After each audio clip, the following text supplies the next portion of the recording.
Hi friends, आप सभी का एक बार पुनः your selections your YouTube channel पर बहुत बहुत स्वागत और अभिनंदन। आज के इस सत्र में हम हल करेंगे विचार संप्रेषण, अंतःवैयक्तिक संप्रेषण एवं अंतर्वैयक्तिक संप्रेषण से संबंधित 18 महत्वपूर्ण प्रश्न उत्तर। इन पर विस्तार से चर्चा करेंगे। ये प्रश्न आपके एग्जाम के सिलेबस से संबंधित हैं और आपकी तैयारी के लिए काफ़ी महत्वपूर्ण होने वाले हैं। इसलिए मैं आपको सुझाव देता हूँ, आपको सलाह देता हूँ कि आप इन प्रश्नों को आराम से हल कीजिए और वीडियो को लास्ट तक अवश्य ही वॉच कीजिए। चलो शुरू करते हैं आज के इस डिस्कशन सत्र को।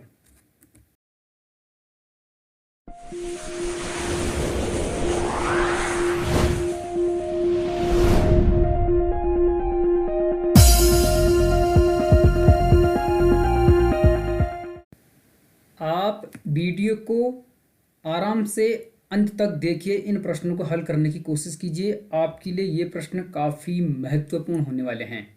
आज का पहला प्रश्न है, अभिप्रेरणा के सिद्धांतों के अनुसार एक शिक्षक ज्ञान को ऐसे बढ़ा सकता है। जो मोटिवेशन थ्योरीज होती हैं, अभिप्रेरणा के सिद्धांत होते हैं, उनके अनुसार एक टीचर ज्ञान को इस प्रकार बढ़ा सकता है। 4 ऑप्शन में से सही को ढूंढना है। अपेक्षा के एक समान मानक सामने रखकर, ये तो नहीं हो सकता, यानी सभी बच्चे एक समान मानक से नहीं सीख सकते। सबका आईक्यू अलग अलग होता है और सबकी कैपेसिटी अलग अलग होती है। अपने विद्यार्थियों से कोई अपेक्षा न रखते हुए, ऐसा भी नहीं हो सकता। टीचर को अपने विद्यार्थियों से अपेक्षा रखनी जरूरी है। बहुत उच्च अपेक्षाएं सामने रखकर, ये भी ज़्यादा इम्पोर्टेंट नहीं है। यदि आप बच्चों से ज़्यादा अपेक्षाएं रखोगे, उम्मीद रखोगे, तो यह भी ज़्यादा संभव नहीं हो सकता। प्रश्न का सही उत्तर है विद्यार्थियों से यथार्थवादी अपेक्षाएं सामने रखकर। यह इस प्रश्न का सही उत्तर हो जाएगा कि अभिप्रेरणा के सिद्धांतों के अनुसार एक शिक्षक ज्ञान को विद्यार्थियों से यथार्थवादी अपेक्षाएं सामने रखकर बढ़ा सकता है। और आपको ये ध्यान रखना चाहिए कि यदि शिक्षक विद्यार्थियों से उच्च अपेक्षाएं रखता है तो शिक्षार्थी उसकी अपेक्षाओं के अनुरूप कार्य नहीं कर सकेंगे। इसलिए बड़ी अपेक्षाएं यानी उच्च अपेक्षाएं भी नहीं रखनी हैं। परिणाम स्वरूप उनमें कुंठा की भावना उत्पन्न हो सकती है यदि आप उनसे ज़्यादा उम्मीद रखोगे, ज़्यादा अपेक्षाएं रखोगे। इसी प्रकार निम्न अपेक्षाएं भी उन्हें उपलब्धि प्राप्त करने में हतोत्साहित करेगी। तो ना तो आपको बिल्कुल अपेक्षाएं नहीं रखनी है और ना ज़्यादा रखनी है, ना उच्च ना निम्न, बल्कि यथार्थवादी अपेक्षाएं रखनी है, जिससे बच्चे आसानी से सीख सकते हैं और ज्ञान को बढ़ा सकते हैं। ऑप्शन नंबर 4 प्रश्न का सही उत्तर होगा। इस प्रकार के प्रश्नों को हल करते समय आपको पहले प्रश्न की भाषा को समझना है, तभी आप सही कर पाओगे। फिर विकल्पों की भाषा को भी समझना है। अगला प्रश्न है, लिखित वार्तालाप संचारण व्यू में शामिल है।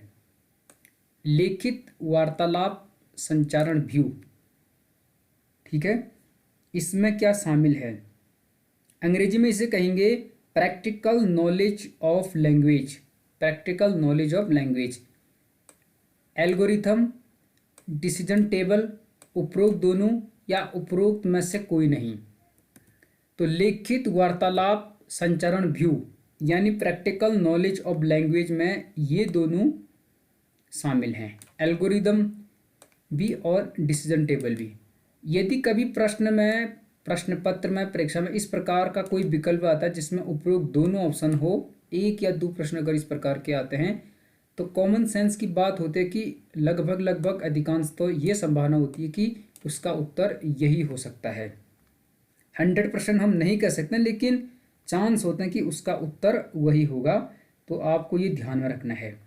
और आपको मैं यहाँ पर ये बता देता हूँ कि एल्गोरिदम क्या होता है।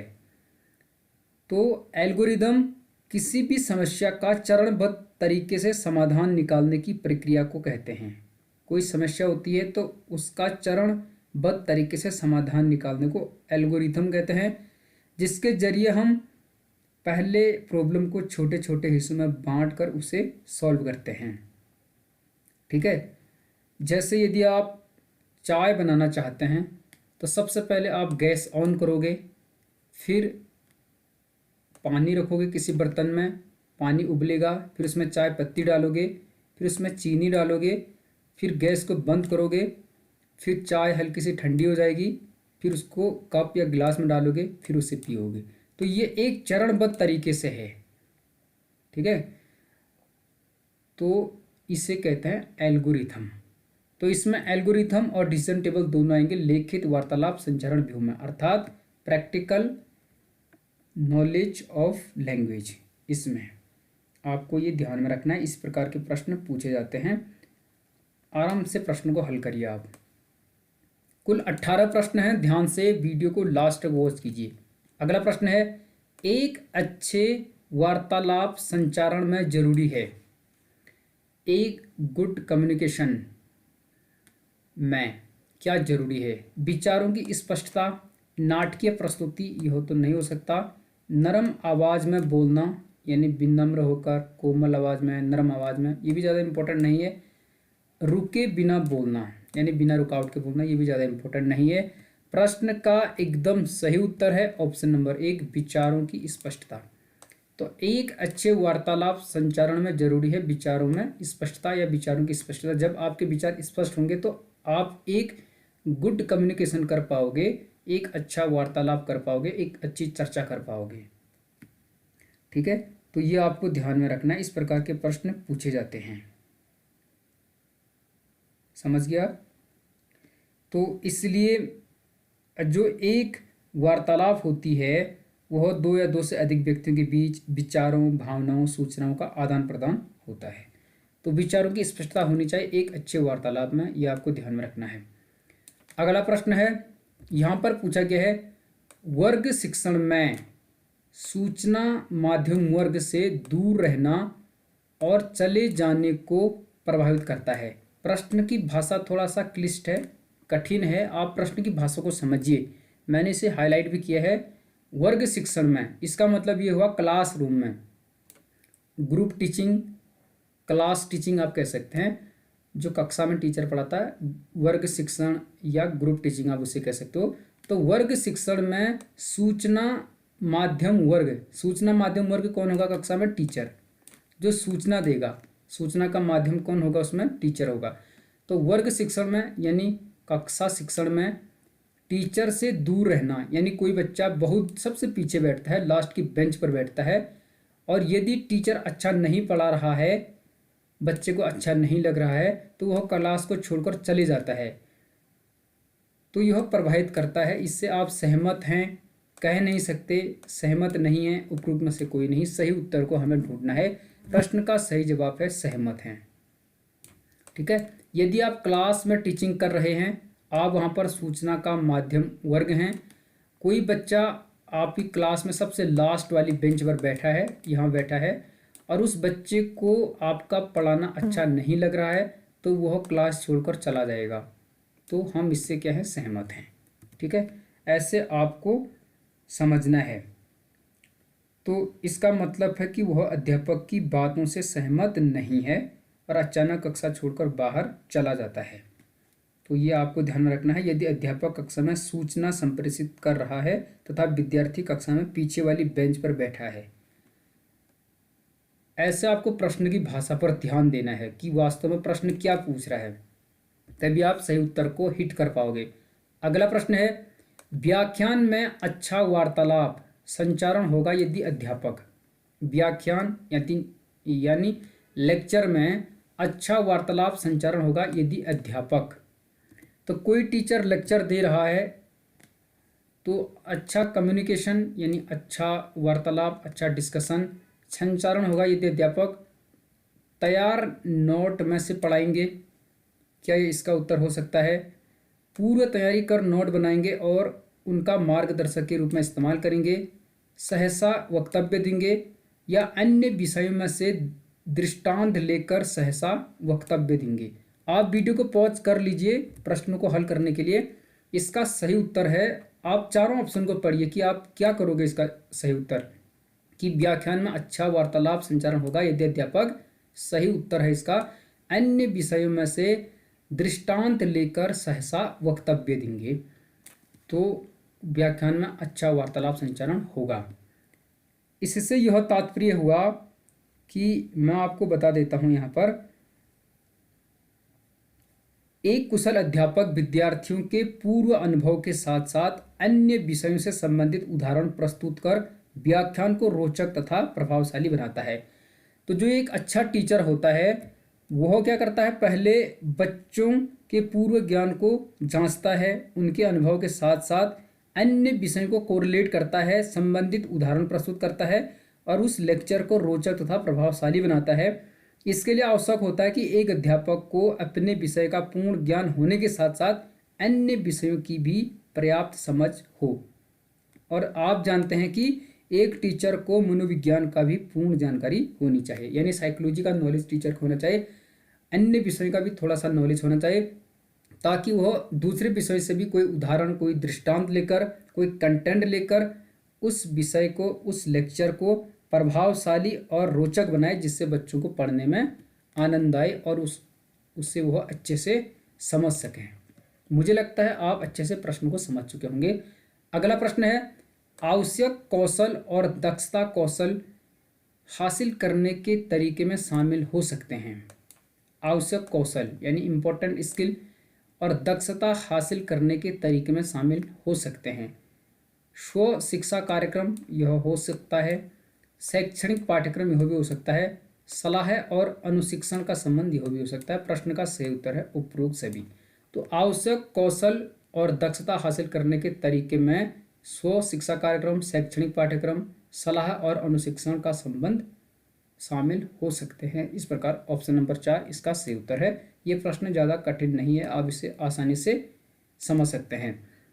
अगला प्रश्न है, निम्न में से कौन सकारात्मक संप्रेषण माध्यम नहीं है।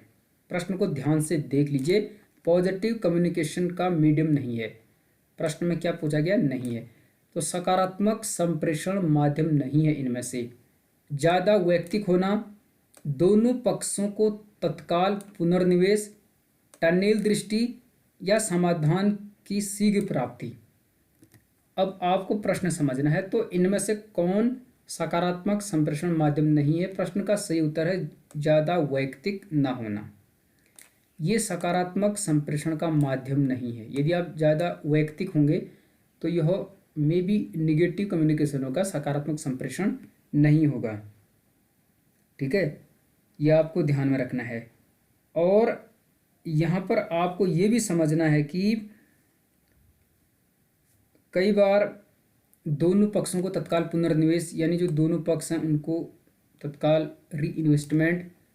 टनेल दृष्टि का मतलब है एक प्रकार का संकीर्ण दृष्टिकोण, जिसका दृष्टिकोण क्या होता है, छोटा होता है। टनेल यानी एक प्रकार का आप सुरंग कह सकते हैं। तो टनेल दृष्टिकोण यानी इसका मतलब है संकीर्ण दृष्टिकोण। और समाधान की शीघ्र प्राप्ति यानी जो प्रॉब्लम हुई उसकी शीघ्र प्राप्ति, जिसमें आप फीडबैक या पृष्ठपोषण प्राप्त कर सकते हैं, उसका इफेक्ट भी आप चेक कर सकते हैं। ठीक है, समझ गए होंगे आप प्रश्न की भाषा को। अच्छे से प्रश्नों को हैंडल करने की कोशिश कीजिए ताकि आपको इस प्रकार के प्रश्नों को हल करने में किसी प्रकार की दिक्कत ना हो। अगला प्रश्न है, यहाँ पर पूछा गया है, सकारात्मक कक्षा संप्रेषण का परिणाम निम्न में से क्या होता है। सकारात्मक कक्षा संप्रेषण का परिणाम है, रिजल्ट निम्न में से क्या होता है। दबाव या अवपीड़न नहीं हो सकता, समर्पण नहीं हो सकता है, आमना सामना नहीं हो सकता। प्रश्न का सही उत्तर है अनुनय। तो सकारात्मक कक्षा संप्रेषण का परिणाम होता है अनुनय। ठीक है, यह आपको ध्यान में रखना है, यानी परसुएशन आप इसे कह सकते हैं, अनुनय। यह आपको ध्यान में रखना चाहिए, यह प्रश्न पहले पूछा गया है। ठीक है, अनुनय का मतलब है कोई भी ऐसा संप्रेषण जो श्रोता की मनोवृत्ति में परिवर्तन करना चाहता है। उदाहरण के लिए किसी पार्टी का नारा, जैसे अच्छे दिन आने वाले हैं, तो इस प्रकार से सकारात्मक कक्षा संप्रेषण का मतलब है कोई भी ऐसा संप्रेषण जो श्रोता की मनोवृत्ति में परिवर्तन करना चाहता है। तो ये आप ध्यान में रख लीजिए। तो सकारात्मक कक्षा संप्रेषण का परिणाम निम्न में से हो सकता है क्या? अनुनय। ये ध्यान में रखिए, ये प्रश्न पहले पूछा गया है। अगला प्रश्न है, यहाँ पर पूछा गया है कक्षा संप्रेषण किसका आधार है? कक्षा संप्रेषण यानी क्लास कम्युनिकेशन किसका आधार है? पूर्वाग्रही उदासीनता, सामाजिक पहचान का, सामूहिक उग्रता, बाह्य निरर्थकताओं। ठीक है, बाह्य निरर्थकताओं का। तो सही उत्तर है प्रश्न का सामाजिक पहचान का। काफी सरल ऑप्शन इसका है। कक्षा संप्रेषण किसका आधार है? सामाजिक पहचान का। तो ज़्यादा कठिन यह नहीं है। तो सोशल आइडेंटिफिकेशन आप कह सकते हैं क्लास कम्युनिकेशन को। अगला प्रश्न है, भावबोधक संप्रेषण किसके द्वारा प्रेरित होता है? भावबोधक संप्रेषण, उदासीनता नहीं है इसका उत्तर।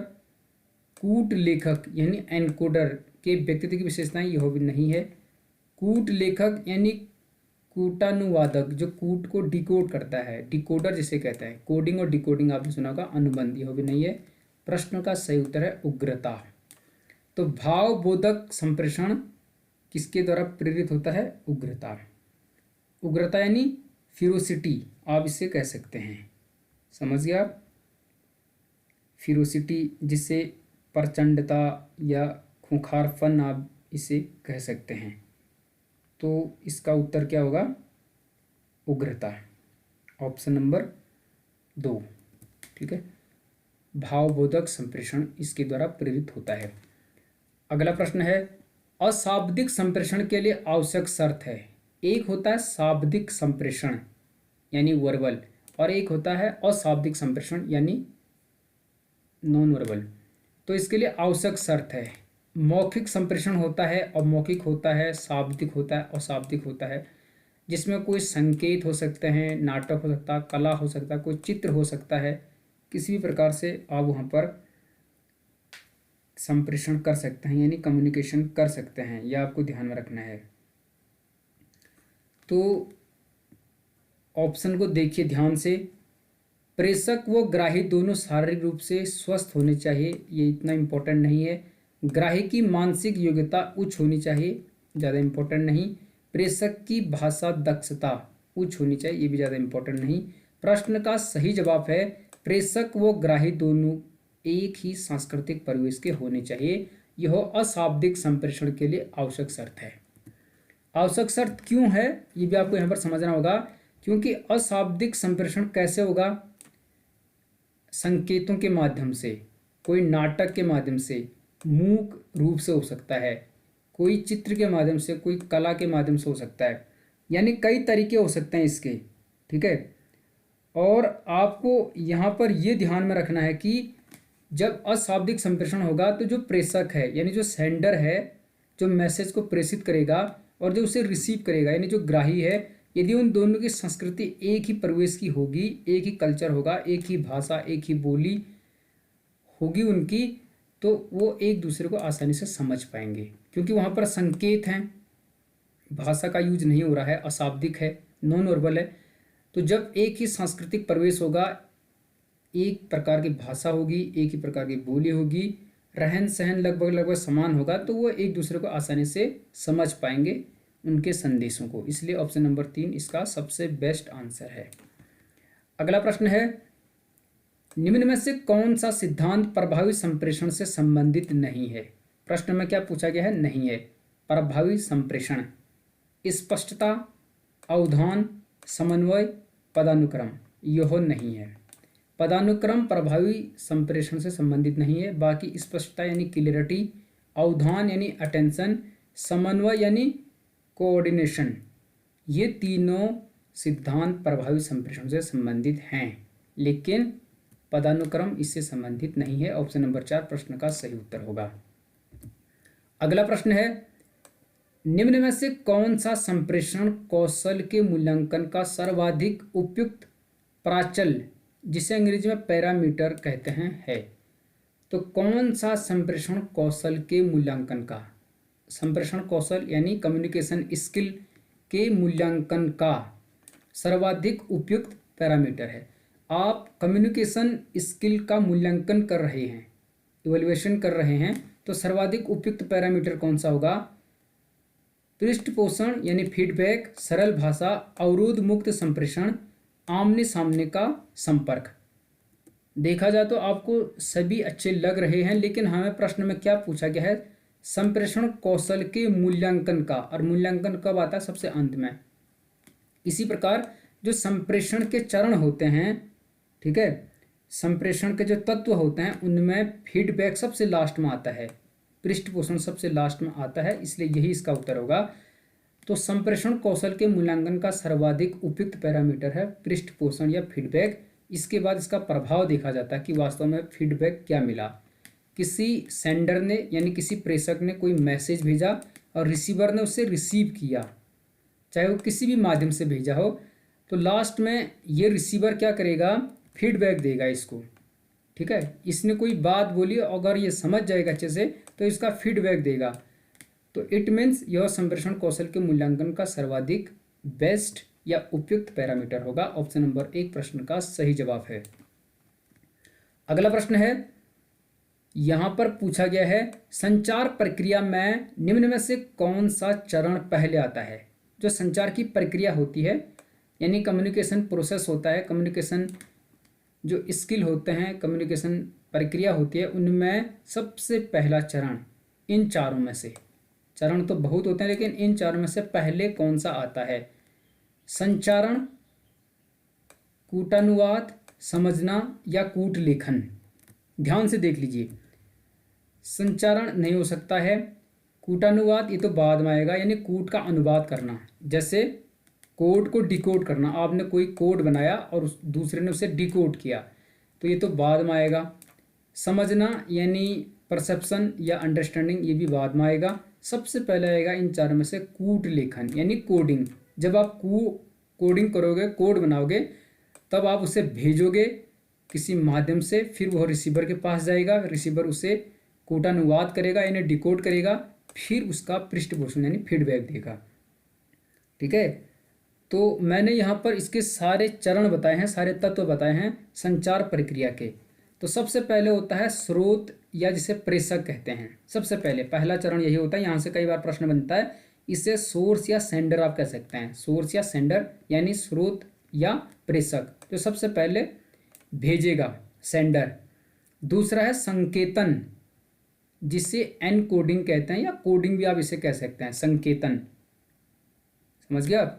पहले स्रोत यानी प्रेषक होगा, उसने कोई कोड बनाया, फिर संदेश, संदेश यानी मैसेज होगा उसके पास, कोई मैसेज वो लिखेगा किसी भी माध्यम से। फिर माध्यम यानी मीडियम, जिससे वो भेजेगा, कोई भी तरीका हो सकता है, आप लेटर भेज सकते हो, मेल कर सकते हो, या आप वीडियो कॉल कर सकते हो, वॉइस कॉल कर सकते हो, माध्यम कुछ भी हो सकता है, तो माध्यम से आप भेजोगे। फिर कूटानुवाद जो यहाँ पर था, जो डिकोड करेगा यानी कोड को डिकोड करेगा। फिर उसके बाद यानी डिकोडिंग, कूटानुवाद को अंग्रेजी में डिकोडिंग कहते हैं। फिर प्राप्तकर्ता यानी रिसीवर होगा, जो उसे रिसीव करेगा मैसेज को। फिर लास्ट में प्रतिपुष्टि या पृष्ठपोषण, जिससे फीडबैक कहते हैं। तो ये चरण होते हैं, ये 6 चरण हैं इंपॉर्टेंट, ये आपको ध्यान में रखने हैं, ठीक है, किसके? संचार प्रक्रिया के। और ये कई बार आरोही अवरोही क्रम में व्यवस्थित करने के लिए आते हैं, तो आप इनको ध्यान में रख लीजिए। अगला प्रश्न है, प्रभावी संप्रेषण में पहले से यह माना जाता है, जो प्रभावी संप्रेषण होता है, इफेक्टिव कम्युनिकेशन होता है, उसमें पहले से माना जाता है, क्या माना जाता है पहले से? तटस्थता नहीं, प्रभुत्व भी नहीं, उदासीनता भी नहीं, बोध माना जाता है।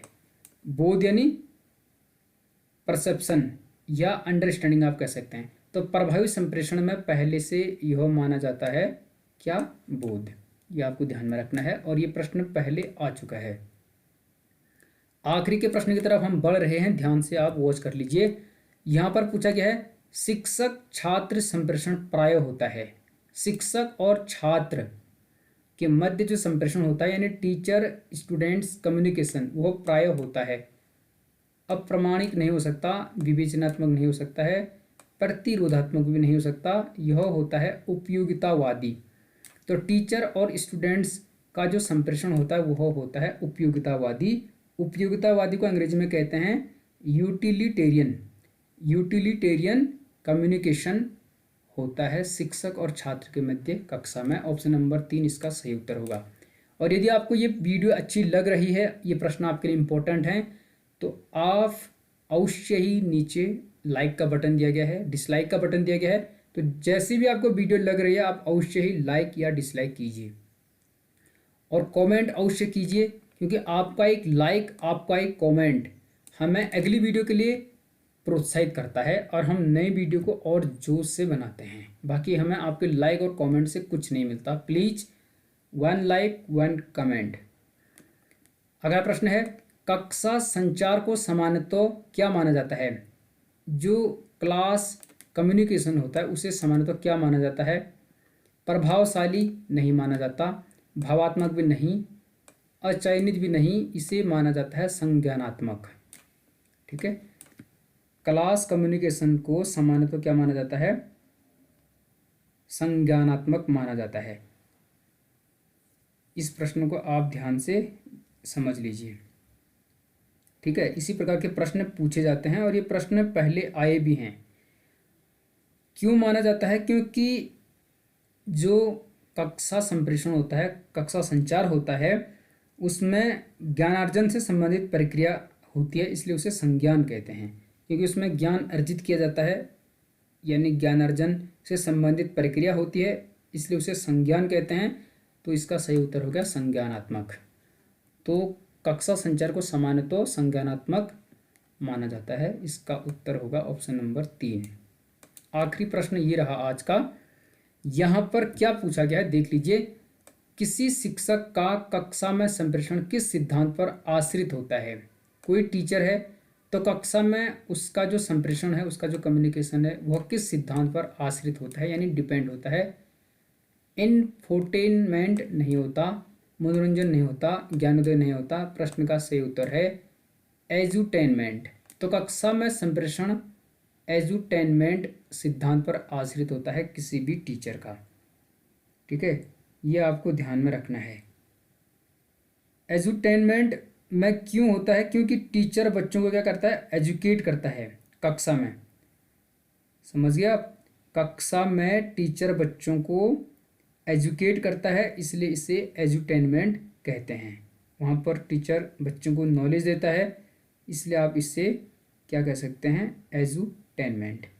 तो मुझे लगता है आप इस प्रश्न को अच्छे से समझ चुके होंगे। ये प्रश्न प्रीवियस ईयर के कई परीक्षाओं में पूछे गए हैं, जो शिक्षण से संबंधित परीक्षाएं हुई हैं।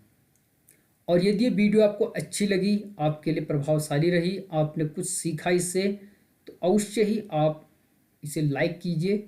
चैनल यदि अभी तक आपने सब्सक्राइब नहीं किया है या आप पहली बार चैनल पर विजिट कर रहे हैं, तो अवश्य ही सब्सक्राइब कर लीजिएगा। हमें मोटिवेट करने के लिए, प्रोत्साहित करने के लिए, उत्साहित करने के लिए, नई एनर्जी के साथ वीडियो बनाने के लिए अवश्य ही एक कमेंट फीडबैक के रूप में दीजिए। मिलते हैं अगले किसी नए पार्ट्स में। तब तक के लिए आपका बहुत बहुत आभार, बहुत बहुत शुक्रिया। अपना ध्यान रखिए, जी तोड़ मेहनत कीजिए और अपनी उस मंजिल को जल्द से जल्द अचीव कीजिए जिसके लिए आप निरंतर प्रयासरत हैं। Thank you so much. All the best.